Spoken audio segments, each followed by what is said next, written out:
UK के साथ मुक्त व्यापार समझौते को फाइनल करने के लिए भारत की तरफ से इलेक्ट्रिक गाड़ियों के इंपोर्ट पर टैक्स छूट दी जा सकती है।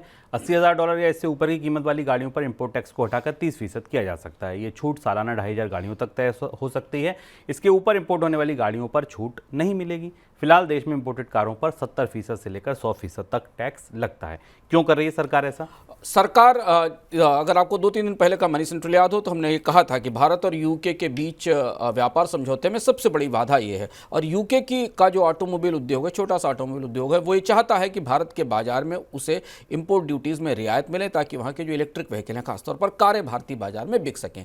भारत सरकार इस समझौते को किसी तरह करना चाहती है क्योंकि इस समझौते में के जरिए सरकार को कुछ ना कुछ यूरोपीय बाजार में प्रवेश का रास्ता खुलता मिलेगा। और काफ़ी चर्चा में, सुर्खियों में, एक्सपेक्टेशंस में ये समझौता भारत और यूके के बीच रहा है। और इसमें इस बाधा को दूर करने के लिए सरकार अब पीछे हटने जा रही है, झुकने जा रही है यूके के जब दबाव के सामने। और यूके के दबाव के सामने झुकने का नतीजा ये कि माना जा रहा है कि कुछ इलेक्ट्रिक व्हीकल्स पर कुछ संख्या तक 2,500 गाड़ियों तक इंपोर्ट ड्यूटी में को 30% कर दिया जाएगा।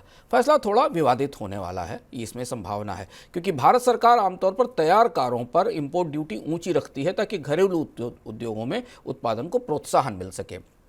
भारत में इलेक्ट्रिक व्हीकल्स पर सब्सिडी भी दी जाती है, प्रोत्साहन भी दिया जाता है ताकि वाहन भारत में ही बन सकें। पर यह समझौता जहां जाकर फंस गया है वहां भारत को ये स्पेशल विंडो खोलनी पड़ रही है यूके के लिए। देखना होगा कि भारत का जो मौजूदा कार उद्योग है वो इस रियायत को, जो खास तौर पर ब्रिटेन को दी जाने वाली, उसे कैसे लेता है, क्योंकि बाकी गाड़ियों के आयात पर तो 70% और 100% इंपोर्ट ड्यूटी है और यूके से आने वाली कारों पर केवल 30% की इंपोर्ट ड्यूटी होगी। और इसके बाद फिर बाकी दुनिया के देश भी भारत के बाजार में तैयार कारों को बेचने के लिए इस ड्यूटी, उस तरीके की रियायत की मांग करेंगे।